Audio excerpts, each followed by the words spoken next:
Mas nós conversamos e nós concordamos em conversar na próxima semana.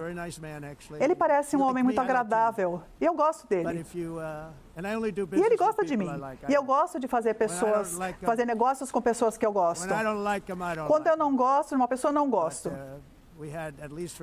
Mas tivemos ali esses 30 segundos ali, foi uma coisa muito rápida, mas foi uma química excelente. Isso foi um bom sinal. Mas no passado, também o Brasil, dá para acreditar, o Brasil tarifou o nosso país de uma forma muito injusta. E por causa dessas tarifas, nós temos então as tarifas de volta e também, como presidente, eu defendo a soberania e os direitos de cidadãos americanos. Eu lamento dizer que o Brasil está indo mal e vai continuar indo mal, e eles só irão bem se trabalharem conosco. Sem a gente, eles vão falhar como outros falharam. É verdade. No próximo ano, os Estados Unidos vão celebrar 250 anos da nossa gloriosa independência, um testamento para o nosso poder duradouro e da liberdade americana e do espírito americano. Nós também receberemos a Copa da FIFA e também receberemos Jogos Olímpicos depois. Será uma grande celebração de liberdade, da conquista humana, e junto nós veremos os milagres que começaram em 4 de julho de 1776, quando fundamos a luz para todas essas nações, e algo realmente incrível aconteceu. Eu disse que os Estados Unidos, em honra desse momento do aniversário, espero que outros países encontrem inspiração no nosso exemplo e se juntem a nós, para que nós possamos defender o discurso, a liberdade de discurso, podemos defender a liberdade de expressão, podemos proteger a liberdade de religião. E as religiões mais perseguidas, a religião mais perseguida no planeta hoje é o cristianismo. Então vamos assegurar a nossa soberania. Já estamos de volta, João Vieira, por aqui comigo. Bem-vindo, João. Boa tarde. Tudo bem, Lene? Boa tarde para você, para todo mundo que acompanha a gente. Mais um dia, como sempre. Ótima terça-feira. Pois é, e a gente já tem pronunciamento, repercussão pós-discurso do Donald Trump na Assembleia Geral da ONU. Hamas se pronunciando, até porque Palestina é um ponto sensível nesse encontro de países, né, em Nova York. O que é que você conta para a gente de detalhes? Sem dúvida, Lene. É um primeiro de muitos pronunciamentos que com certeza virão ao longo das próximas horas e, por que não, dos dias também, ainda relacionado a este discurso de Donald Trump, que citou uma variedade de temas, não poderia escapar da faixa de Gaza, citou a defesa de Israel, a necessidade, depois do atentado daquele dia 7 de outubro de 2023, mas também criticou países que estão possivelmente atrapalhando a chegada de um alcance de um cessar-fogo, porque países como ontem, nós trouxemos aqui a França, por exemplo, estão anunciando que reconhecem a Palestina, a partir de agora, como um Estado soberano, um Estado independente, que tem que coexistir pacificamente com Israel. O Hamas também foi criticado por Donald Trump e respondeu, dizendo que eles nunca foram um obstáculo para se chegar a um acordo de cessar-fogo. Disse que a administração de Donald Trump, os mediadores e todo o mundo sabem que o criminoso de guerra, essa é a palavra usada na declaração do Hamas, o criminoso de guerra, Benjamin Netanyahu, primeiro-ministro de Israel, é o único que está obstruindo todas as tentativas de se chegar a um acordo. Essa foi a rápida declaração divulgada pelo Hamas, mas novas devem vir logo mais depois dessa fala bastante forte de Donald Trump, como tem sido nos últimos tempos. Há um problema agora também, porque se imaginava que esta rodada de diplomacia, que significa a Assembleia Geral da ONU, pudesse render algum fruto em relação ao que nós vemos há quase 2 anos na faixa de Gaza. Daqui a cerca de 2 semanas, completamos 2 anos de guerra. Que fruto seria esse? Que o Donald Trump respondesse a uma carta que foi escrita pelo Hamas, nós trouxemos ontem aqui, até então estava ainda nas mãos do Catar essa carta,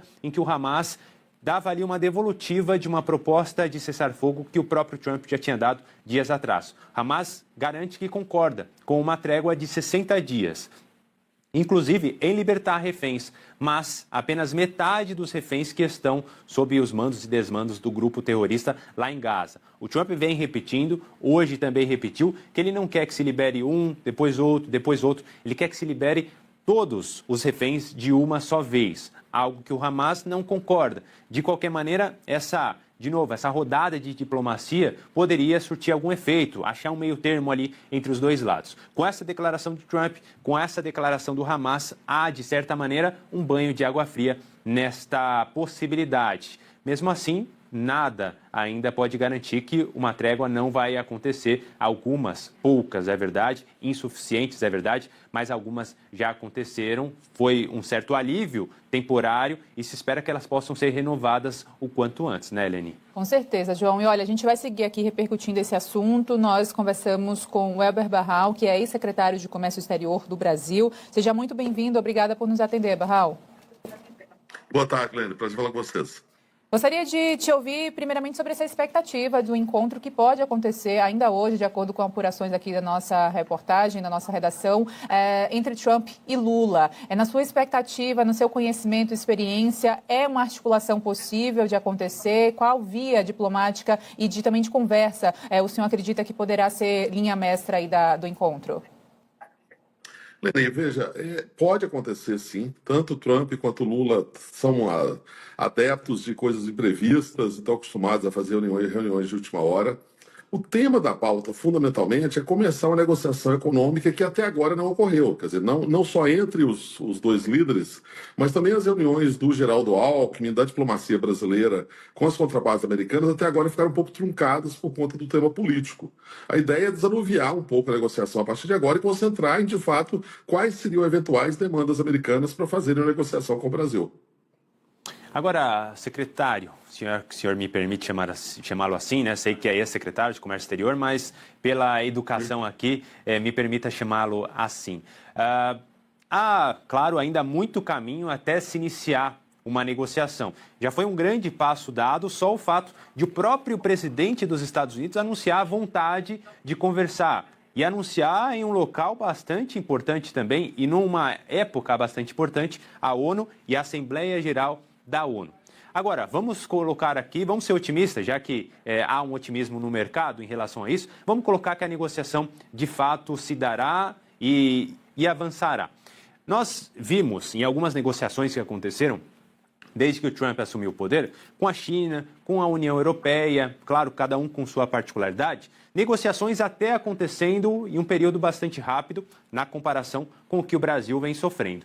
Só que essas negociações tiveram idas e voltas, mais de uma ida, mais de uma volta. Com o Brasil, se a negociação realmente for à frente, se ela começar, a gente pode esperar que fatalmente teremos também idas e voltas nesse contato entre Trump e Lula e, sobretudo, as autoridades comerciais e tarifárias dos países? Veja, alguns comentários. O primeiro deles, como você mencionou, desde o começo do ano teve várias negociações dos Estados Unidos que tiveram alguns resultados parciais, mas que continuam em negociação. Os dois grandes exemplos são a China e a União Europeia. Os Estados Unidos já tiveram várias rodadas de negociação com a China, houve uma redução temporária de alíquotas de forma bilateral, mas a negociação continua.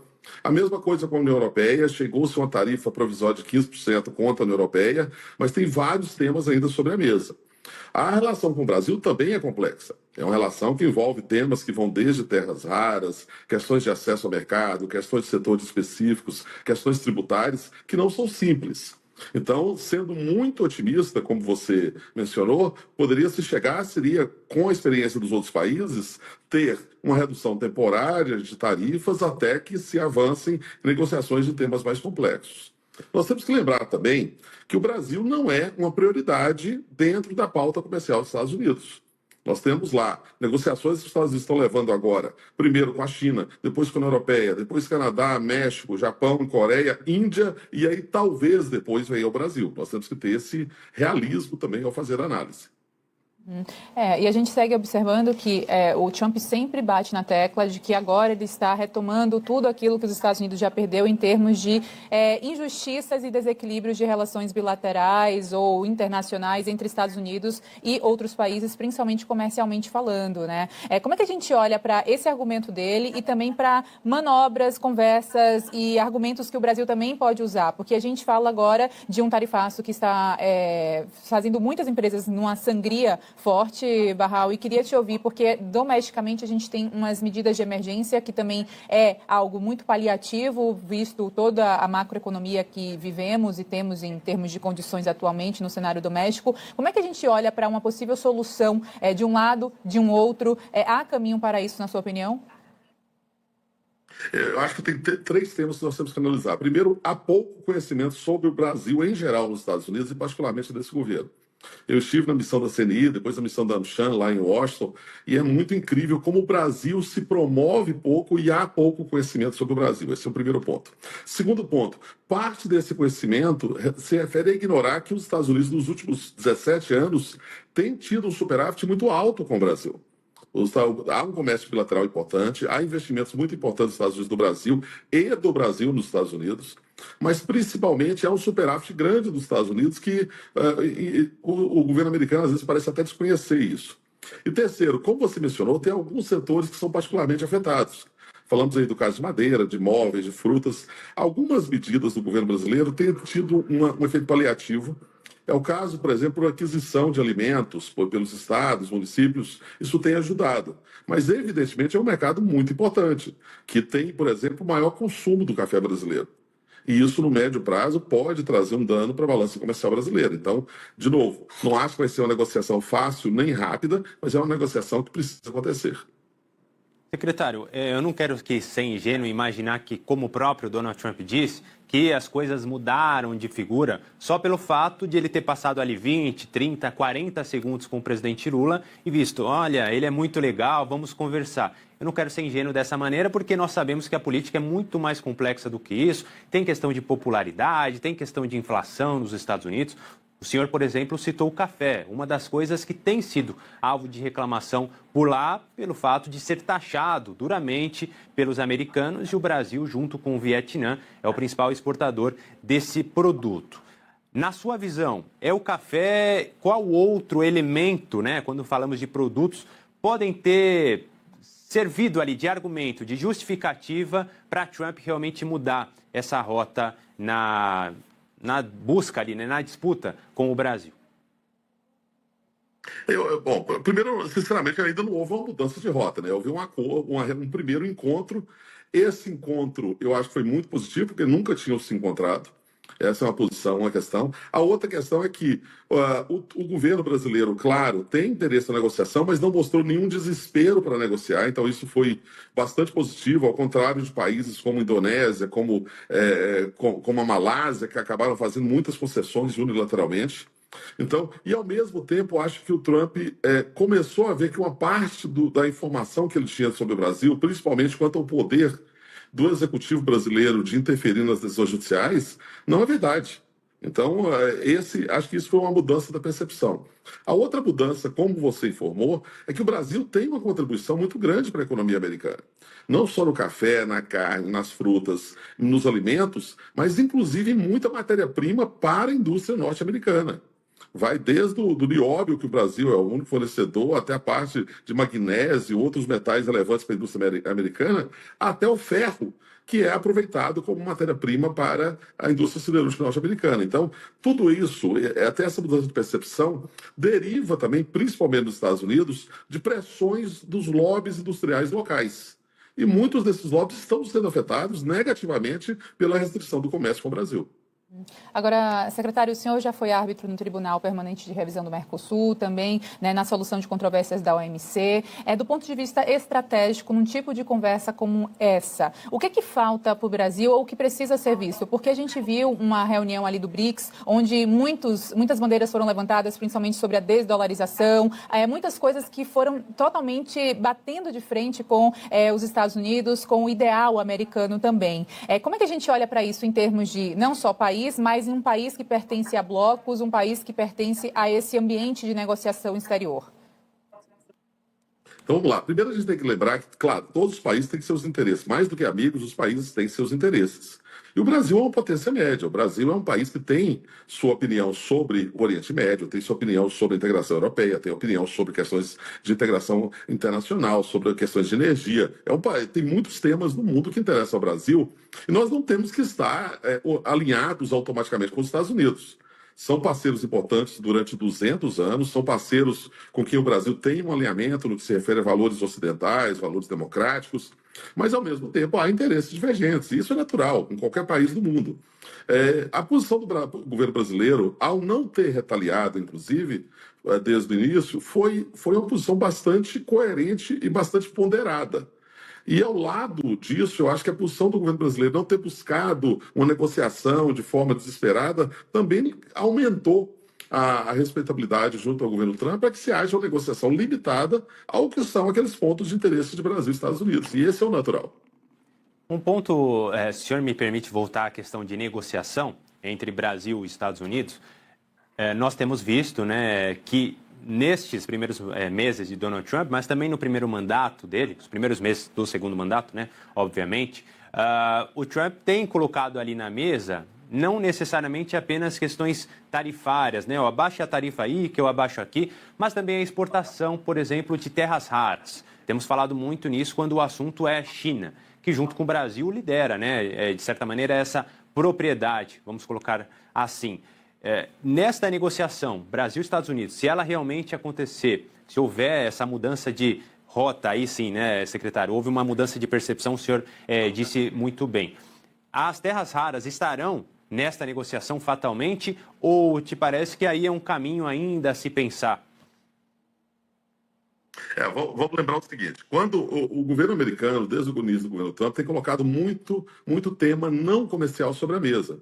Com Japão e Coreia houve a questão de investimentos em defesa, também com a União Europeia. Com a União Europeia houve temas relacionados à economia digital, houve a questão do apoio à Ucrânia. Então você tem vários temas não comerciais ou não econômicos que acabam sendo colocados sobre a mesa pelo governo americano. A questão da competição com a China é um fato que vai nos acompanhar ao longo desse século, sem dúvida.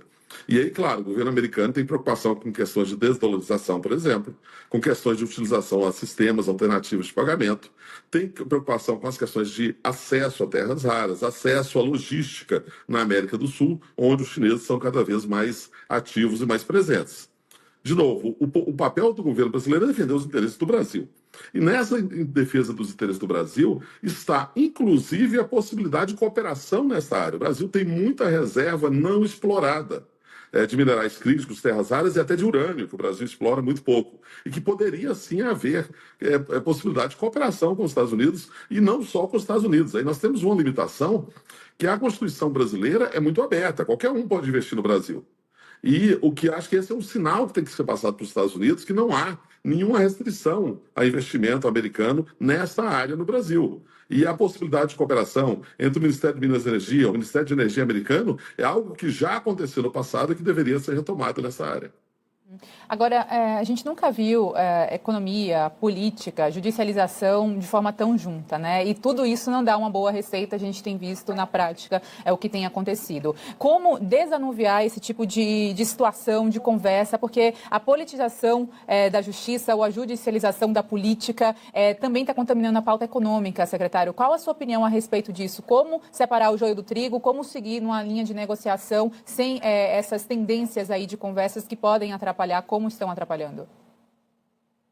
Bom, o que nós sabemos das reuniões que já aconteceram, principalmente entre o vice-presidente Alckmin e as contrapartes americanas, foi sempre repetido desde o início de que o executivo brasileiro não tem qualquer possibilidade de intervenção sobre as decisões do judiciário brasileiro, o que é, inclusive, uma determinação da Constituição brasileira. Eu acho que esse é um pressuposto que tem que ser manifestado desde o início para os americanos, dizendo que os temas econômicos, sim, estão sobre a mesa, que o Brasil tem interesse no relacionamento construtivo com os Estados Unidos e com vários outros países do mundo, mas que essa politização, ela não só não pode ser tratada, como ela acaba mesclando temas de política interna brasileira que tem que ser resolvidas, no final, pelo Congresso brasileiro ou pelo Judiciário brasileiro, e não são temas de análise pelo Executivo. Esse tem sido o discurso que o Brasil manteve desde o início dessa crise e que acredito que tem que ser mantido. Perfeito. Weber Barral, ex-secretário de Comércio Exterior do Brasil, nos ajudando a entender o que já aconteceu, o que acontece e o que possivelmente pode ocorrer nos próximos tempos. E também nos próximos tempos a gente vai voltar a falar contigo, viu, secretário? Com certeza, para entender esses próximos passos. Vai ser um grande prazer. Boa tarde. Obrigada. Valeu, até mais. João, é isso, né? A gente vai ficando por aqui até agora nessa pauta internacional, mas a gente por sabe enquanto. que tanta coisa está acontecendo. E pode voltar de tédio a gente não morre, viu, Lene? Notícia tem demais, sobretudo nessa terça-feira, o mundo bastante movimentado, especialmente lá em Nova York. Com certeza, a gente vai ficar de olho. Bom trabalho para você e até mais. Valeu, bom jornal. Obrigada.